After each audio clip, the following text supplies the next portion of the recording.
Hello there, and welcome to this quiet corner where curiosity can take its time and science is allowed to unfold without hurry. Tonight we're not staying in the present, we're stepping far back, so far that even the world beneath our feet will no longer look familiar. This is a journey into an Earth that existed hundreds of millions of years ago, long before cities, before oceans as we know them, and even before the map of the world began to resemble the one in your mind. This is the story of Pangaea, a single massive continent that once stretched across much of the planet's surface, holding nearly all the land on Earth in one unbroken sweep. It is a name many people have heard in passing, tucked between diagrams in schoolbooks or mentioned in quiet documentaries. Yet few stop to imagine what it would have actually been like. What would you see if you could stand there? How would it feel to breathe that air? To understand this world, you first have to let go of the map that lives in your head. There was no Atlantic Ocean splitting the Americas from Europe and Africa. Instead, there was one continuous landmass. If you could have walked across it, you might have begun in the north of what is now North America, and kept moving east.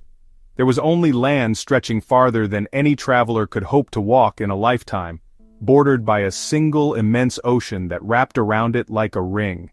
This world, however, was not quiet. The Earth has always been restless, and in the age of Pangaea it was no different. Powerful forces moved beneath the surface, invisible but unrelenting. They pushed continents together, welding them into one. They folded mountains out of the crust, split deep valleys, and sent volcanoes rising to paint the sky in fire and ash. The story begins not with a single dramatic event, but with slow, constant movement. Beneath our feet, the Earth's crust is broken into enormous plates. Long before Pangaea there were other supercontinents, Rodinia, Nuna, and others whose names are rarely spoken outside geology classrooms. Over hundreds of millions of years, smaller continents and island chains collided, merging into larger and larger landmasses.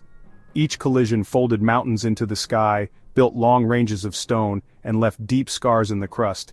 These ancient seams still exist today, hidden in the bedrock beneath our feet. At the center of this enormous land, life unfolded in conditions almost unimaginable to us. Far from the ocean, the climate was harsh.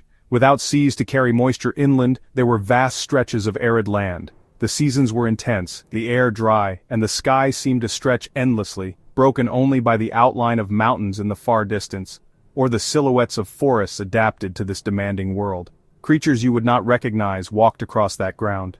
Strange reptiles, some with features that hinted at the first mammals and insects that grew far larger than any you would see now.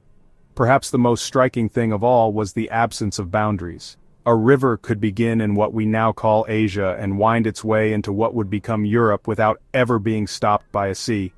The same species of animals could roam freely from one end of the land to the other.